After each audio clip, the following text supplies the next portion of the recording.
I was born and raised vegetarian, but when I kind of discovered veganism, it was like this veil had been lifted from my eyes, and I kind of started like I like to do research and I like to figure out how things work. And the more I started researching nutrition, especially, what I was seeing and what I was seeing being marketed and being portrayed on things like bodybuilding.com, that was like my resource to go to. Most people nowadays it is.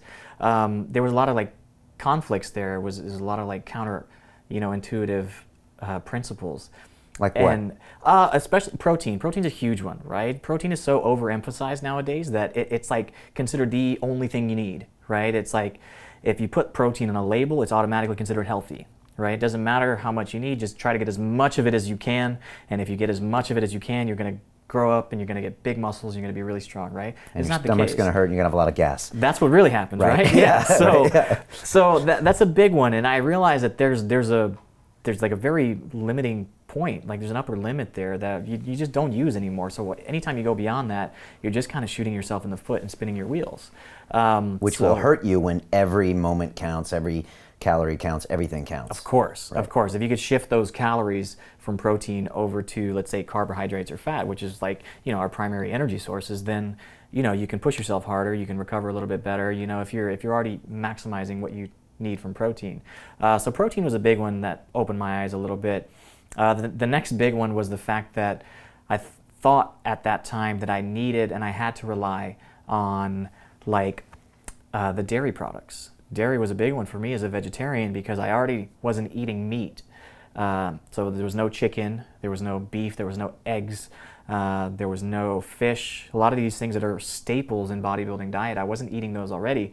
So I had to go for the vegetarian options, which were like whey protein shakes, Greek yogurt, cottage cheese, all of these vegetarian items. But what I found was like I overdid it with those because I was still in that kind of bro mentality where I was like, okay, I need to get 40 to 50% of my calories from protein. And what that does is That's a lot. that was a lot. Yeah. So I was drinking 2 to 3, shakes a day because I was trying to make up for not eating meat and then getting 40 to 50% of my calories from somewhere. So it would be the protein shakes, it would be the Greek yogurt, and I would just overindulge on those and I would just pay for it, constantly throughout the day. My stomach would be just have like the bubble guts is what I called it. You'd just be like really gassy. I noticed that I would be sore for like a long time too, even when I was drinking those recovery shakes, right? Yeah. So when I cut those out and I lowered my protein by significant, almost like half, and I replaced my protein shake with a plant-based alternative, I noticed immediately how much my gut health really started to feel different, and just like overnight, whenever I started training, the next day or the next 2 days I wouldn't be as sore.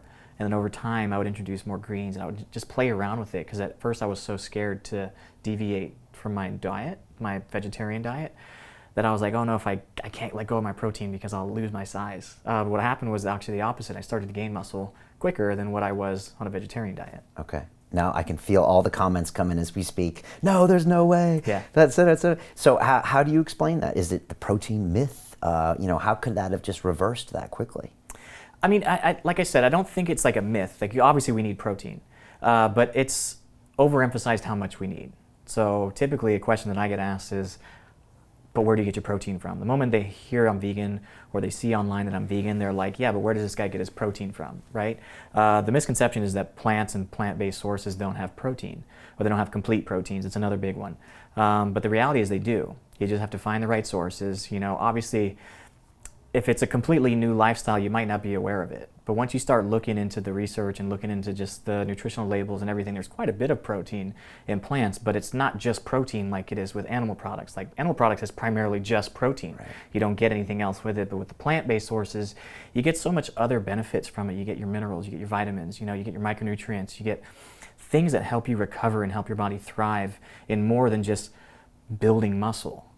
So it helps enhance all of your bodily systems, and that's where the real benefit is, because it's like putting super fuel into this machine. When before you were putting in 87 octane, you just went from 87 to like 91 like immediately, then you went to jet fuel.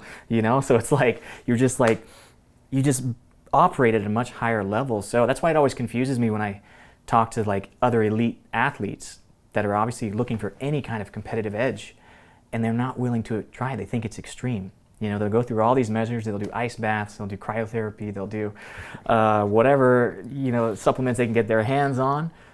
But that's not extreme. But then just, you know, stop eating this and eat a little bit more of this. Well, bro, that's extreme.